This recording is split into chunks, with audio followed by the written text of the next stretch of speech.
I'm Michael Lodi here with Broadcasting Journalism. I'm here with Coach Boswell today. How you doing today, Coach? Good, Mike. How are you? I'm doing well. Last week was the first district game. At the end of the game, our quarterback, he threw an interception. Can you tell us what you told him to get him through that moment? Well, number one, that really wasn't the kid's fault. He just he made a play right there at the end, and those guys were putting 8 people in the box, and it's really hard to run when you get numbers like that. Probably should have. There's no probably. We should have just ran it, got the punt team out there, and punted it away and let the defense play. But that's some adversity that we faced, and I think we put the kid in a bad situation. It wasn't on Jordan. I don't think we ran the right route either. But at the end of the day, that wasn't on Jordan. That was more on the adults than it was anything. Yes, sir. But they handled the adversity really well, and he came back at the end and made a play to win the ball game. So you can't ask for much more than that. In overtime, the opposing team had the ball first. Your defense came up with a great stop. What do you do to prepare your guys for situations like that? Well, number one, like when you go into overtime, you usually want the other team on offense if you get that chance, because that way you actually know what you have to match or what you have to beat at that point. On that one right there, it was a field goal. We jumped off sides. Mully was trying to come block it. He got an early start. They moved it half the distance to the goal, and Germantown still kicked it. So at that point, you're down 3. You at least got to get 3, and we felt pretty good going into that, knowing that we thought we could probably score, or we were hoping we could anyway. And first play, Jordan read it in, ball game over. What was the emotions like when he scored off that QB option? It was really awesome. We hadn't done much of that all night. Those guys were flowing really fast, and going into overtime, we kind of felt like they would key on Jacoby and some of the counters or powers that we were running, and we ran a read play right there, and Jordan read it really well. Receivers blocked great on the edge, and tackle sealed it. The rest was a house call for 10 yards. How do you carry the momentum from that first district win to the next district game? Well, it's like I told you last week, man. Any division win in this region is so precious, and going 1-0 in the division, that's a great thing for us. We put it behind us Monday, and we've been focused all in on Starkville. Starkville's been one of the most talented teams, man, ever since I played high school football against them. They're always so talented, and this year's no exception. So we put that to bed Monday, started on Starkville. Sitting there trying to go 2-0, got a long road trip, but we've had a long trip earlier. We had a chance to win at Ocean Springs. We didn't make the play in overtime. So coming back off of this division win in overtime, actually winning, trying to carry that momentum in, and our kids have done great this week preparing, getting ready for the trip. That's always a tough task, Michael, is loading a big circus, all the moving parts, getting everything together, getting it on the bus, riding 2.5 hours, getting it set up once you get to the field, and then actually going to play a ball game. It's a big task, and I think our kids are really up to it, man. I think they have the right frame of mind. As most of your players, they're really young players. How do you think they keep their focus as they go on like that 2.5-hour trip? You tell me, man. You're how old are you? I'm 16. 16, that's exactly right. So you tell me how you focus, because listen to music. They listen to music. That's great. I think they do, and that's a big thing. We talked about that last week.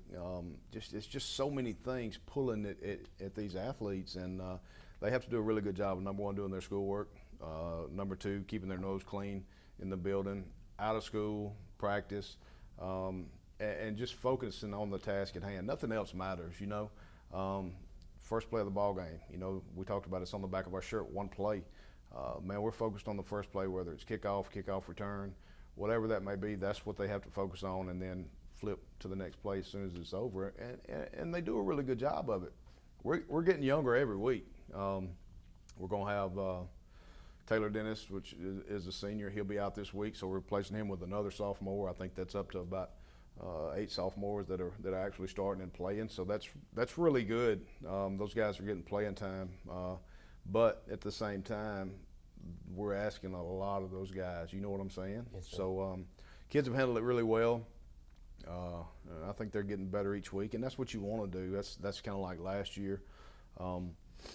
You got a process of week to week. You're trying to find something to get better at each week, and our kids are doing a really good job of doing that. And this week's no exception, man. We've got to be ready to rock and roll come Friday night at 7:00. Last week, you guys had an excellent running attack, which opened up the play-action game. Do you guys plan on incorporating that this week? Yeah, I think we can run the football. We've been really successful running the football all year. That's been one of our strong points. Jacoby does a great job. Juan Taylor does a great job. The receivers do an unbelievable job on the edge of blocking when we get to the outside. And that's everybody wants to be a receiver and go what? Catch the ball, right? But there's so much more into it than that. And Michael Tripp, Kyler Hutton, those guys, Larry Funches, those guys do an unbelievable job of blocking on the edge. Vishawn Malone, those guys do really, really good at that. And that opens up the run game to help with the passing game. And that's something we really want to work on is Jordan and the throws he's making, being accurate. Huge third downs. We were really good at third downs last year. That's a big thing now that Michael Tripp had a huge third down catch this ball game. And that's something that we're really trying to work on. But, yes, the run game does open it up. Last week, your junior wide receiver, Kyler Hutton, he had 2 touchdowns last week. He's looking like a very promising star. How do you guys prepare him as he's getting older and going up in rotations? You know, as he's becoming older, he's going to have more opportunities. Right. Well, number one, he just got, he just won Blitz 16 Player of the Week, which is a huge honor. They give one out a week, so however many weeks is in a football year, that's what, 14, 15. So he's one of the recipients of that. Kyler is really, really special as far as like mentally, the way he approaches everything. He's a great student. He's a great kid, and he's a really, really good football player, and he's getting better. And that's the thing. Well, I think we missed him. We missed him on 1 or 2 throws last week. When you have somebody that's that dynamic, people are going to do what? They're going to try to take that away from you, okay? Starkville runs man coverage a lot. They're in zero and man free, and he'll be one-on-one with some guys, and we like that matchup. If we can protect up front, he'll find a way to get open, and he's really, really awesome at running routes. He runs great routes. He's hard to cover, and when the plays be made, he's going to make it. He does a really good job of that. He takes pride in that, and he's getting better each and every week. Having like junior players and senior players, how do you see them as leaders for your young team? Well, we don't have a lot of seniors. We've talked about that, and not everybody can lead. Not everybody's a rah-rah person. Some of them lead by their actions on the field, but also it's hard for young kids. It's hard for younger players to actually understand what a leader is, and that's something we try to preach. And at the end of the day, that's my job, is to be the leader of those dudes and keep them up and keep them motivated. And that comes along with like if you watch Kyler Hutton, he's not going to be out there and he's not going to be a vocal guy, but his actions are going to speak really loud. And it's kind of that old saying, I see better than I hear, So if I see your actions, then I want to follow your actions. And when I follow your actions, that means that guy's been a pretty good leader, and I kind of want to be like him. So definitely, number one, people can absolutely watch Kyler Hutton because he's really good. Rudy Pope does a good job. Deshaun Leonard does a good job. Those are some of the offensive linemen, and Zanaris Haynes does it the right way. T.J. Alexander, T.J.'s kind of a vocal guy out there, but his actions are, man, he's always in the right place, always at the right time. He's doing the right things. That's something great to have, is you never really have to worry about people like that. And if the young kids will take that mindset, and a year, 2 years down the road, you start to see them, building towards that, and that's all you can ask for. Your defense this year looks really good. When you need one key stop, they seem to always show up for you. How do you prepare those guys for those moments like that? Well, it's week to week, and Monday through Thursday is those guys are prepping for film study is huge. They study more film. That's during the week they're sitting there watching game film, game clips, and everything is broken down. Whether it's first and 10, second and short, second and long, second and mid, third and long, third and mids. And teams you'll find run or have a tendency to whatever plays that they're running.